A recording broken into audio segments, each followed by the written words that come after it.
મનરેગાની જે રોજગારી ચાલુ થઈ છે એને વધારે ને વધારે લોકોને રોજગારી આપવામાં આવે, ફોરેસ્ટ વિભાગમાં રોજગારી આપવામાં આવે અને મનરેગામાં જે ફેસ આઈડી દ્વારા હાજરી પુરાય છે એની જગ્યાએ ફિંગરપ્રિન્ટ કાં તો કોઈ પણ માસ્ટર દ્વારા હાજરી પૂરવામાં આવે એની પણ આજે અમે રજૂઆત કરી છે। સાથે સાથે 73AA ભંગની જે ફરિયાદો મળી છે, લેન્ડ ગ્રેબિંગના ભંગની ફરિયાદો મળી છે, પેસા એક્ટના ભંગની ફરિયાદો મળી છે, એના ઉપર પણ વહીવટી તંત્ર દ્વારા સત્વરે કામ કરવામાં આવે એની અમે વાત મૂકી છે।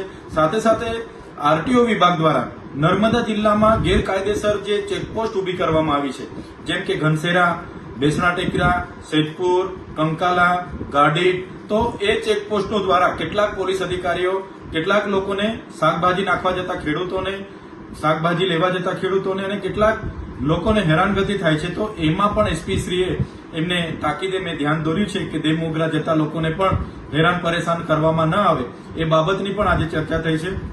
તાલુકા પંચાયત ડેડિયાપાડાનું મકાન જે જર્જરિત હાલતમાં છે તો એને પણ સત્વરે બનાવવામાં આવે। એ જ પ્રકારે આંગણવાડી હોય, શાળા હોય, જેટલી પણ નર્મદા જિલ્લાની સમસ્યાઓ છે અમે સૌએ રજૂઆત કરી છે કે તમામ સમસ્યાઓનું સત્વરે નિરાકરણ આવે।